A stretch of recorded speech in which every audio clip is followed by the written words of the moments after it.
Hi guys, welcome back to the channel, FPL Consult here, and today we're going to take a look at my Game Week 33 team selection. So as usual, I'm going to go through how I did in Game Week 32 where I activated my free hit, and then take a look at the team for Game Week 33 and see if I'm thinking about making some transfers or not. So hopefully you guys enjoy this video, and if you do, please give it a like and also subscribe as well if you are new around here. So very quickly, Game Week 33 free hit activated, and I would say that it is a successful free hit, right? Mainly because of Alexander Isak that you see right beside me here. So my rank jumped from 88k to 66k overall. So I am going to get to that top 50k. I'm aiming for that, and I'm only 9 points away now. So hopefully in the coming game weeks we can hit the top 50k, and there we will hope to stay, right, for until the end of the season, right? So 73 points on this free hit. I think I'm very happy with that score, right? Considering I left some points on the bench as well, I'm happy that Isak really came good against Spurs. So before we get to Isak, let's talk about the players from the back,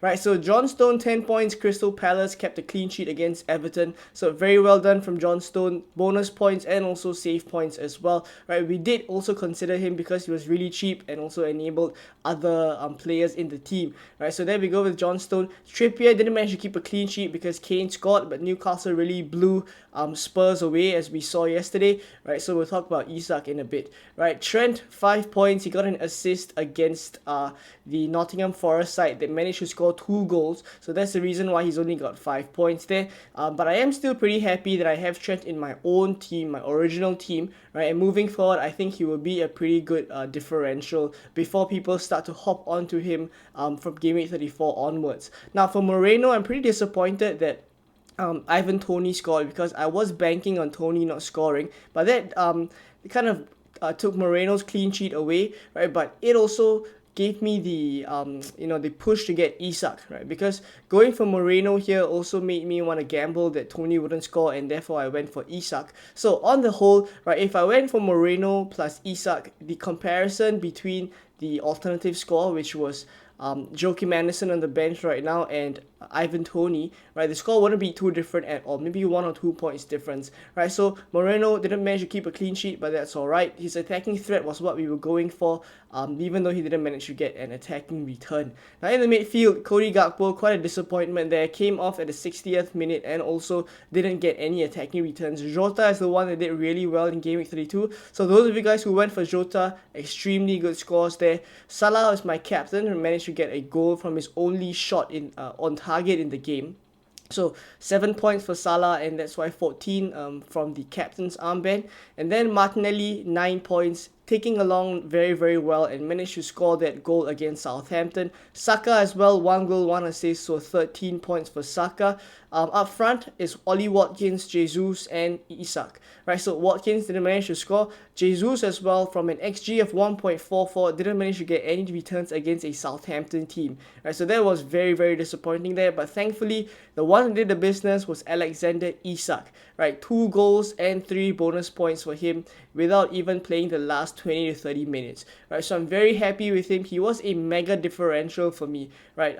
At the end of the at the end of all the games, when it came down to this Newcastle game, I really needed a big performance from Isak, because he was my only differential left. Trippier, everyone has Trippier, right? So thankfully Isak really came with the goods, and that's why I initially was on a very small green arrow up to about 80k, but because of Isak's score, I managed to jump up to 66k. So I'm buzzing, I'm really, really happy. And let's take a look at my Game Week 33 team and see if we can jump into the top 50k. So this is my team for Game Week 33. I haven't made any transfers yet. So as you guys can see, free transfers left 1. And that's simply because I think I will be rolling the transfer this week. There is a -4 that I'm potentially eyeing up. I'll cover that at the end of the video, but I'm very unlikely to do that -4. Right, so let's take a look at the team. I'm going for Kepa in goal ahead of Raya. I'm going to favor the home keeper. And on top of that, I know Kepa is very good for save points as well. Right, so Kepa is in goal. And the back three kind of picks itself as well. Trippier, Estupiñán, and Trent Trent. All of them have away fixtures. Everton away for Trippier, Forest away for Estupinian, and West Ham away for Trent. Right, those two on the bench. The other two defenders, Luke Shaw plays Tottenham away, so I'll probably bench him, and Botman plays Everton away. If I play him, it'll be a double up on the Newcastle defense, which is not something that I want to do against Everton away. Right, so that's the defense. It kind of picks itself, as I mentioned. The midfield is where there is a little bit of a benching headache. I have Solly March on the bench right now, and I'm starting all of my other midfielders. But Solly March plays Nottingham Forest away, and he could very well just come in for any of these players. Right, so Grealish, Saka, Mitoma, and Rashford. For Grealish and Saka, they play each other, but I do think like there will be a couple of goals. I don't think that it will be a super cagey match. Right, I still think like both teams will go all out, and there will be a couple of goals flying around. That's what I see this game turning out to be. So Grealish, of course, I do think like he'll start. Right, there is talk about how Foden is coming back from injury.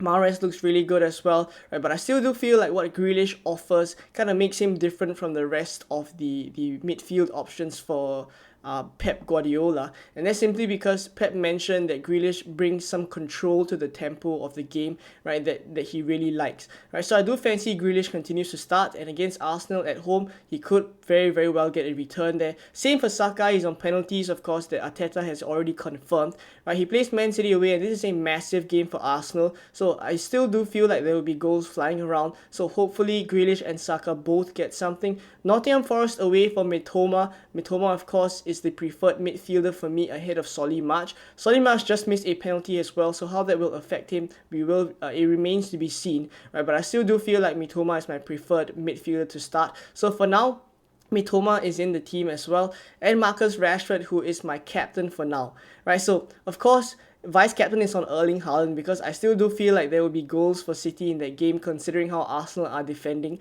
at the moment, right? Even Ollie Watkins is a captaincy shout, which we'll talk about in a bit, but for now, Marcus Rashford is the captain because Tottenham just have been defending so poorly. They just lost 6-1 against Newcastle, right? So I do fancy Rashford to get some returns there, right? And Manchester United are coming off a win against Brighton in the FA Cup as well, right? So hopefully that bolsters their confidence, and then Rashford can get a couple of returns against a very weak Spurs defense.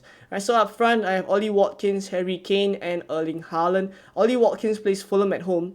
Even though he didn't score against Brentford, I actually do fancy him to still get a couple of returns against Fulham. Right, that was just a blip against Brentford, and on top of that, right, he did actually have a good couple of chances to score against Brentford as well. Right, so Aston Villa are still playing very well, and I still do expect Ollie Watkins to get a return against Fulham.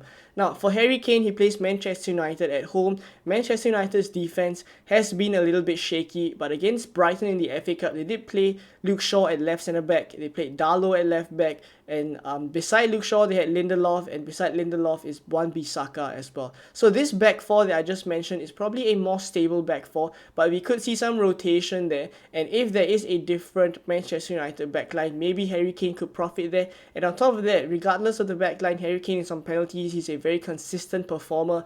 Even though they lost against Newcastle, Harry Kane still returned, right? So Harry Kane is just Mr. Consistent, and I'm definitely going to have him in the team. And then for Erling Haaland, Arsenal at home, I definitely do fancy him to get a couple of returns considering how Arsenal are defending right now, right?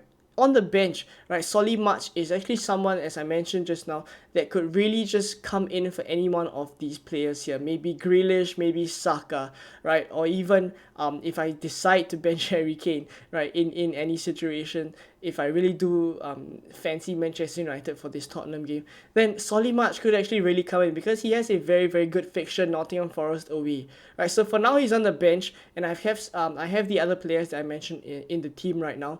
But we'll decide closer to the deadline whether I decide to bench someone else instead, right? But for now, talking a little bit about the -4 that I am actually eyeing up, I probably wouldn't do it, but the -4 involves selling Kane, dropping him down to a bench fodder at 4.5 million, right? Doesn't matter who that is, and then I'll upgrade Saka to Salah, right? In that case, I would just bench that 4.5 million bench fodder, and then I would start Solly March as well. So I would move to a 3-5-2 formation, and in dropping Kane to a 4.5 mil forward, it also kind of fixes my structure for the rest of the season into a 3-5-2, which is what I think the structure moving forward would kind of look like, right? So I'm not opposed to it. I think it's an option that's open to me, right? Of course, selling Saka for Salah also involves an upgrade in the fixture, because Manchester City away, right, is definitely not a great fixture for Saka, right, and West Ham away is a slightly better fixture for Salah,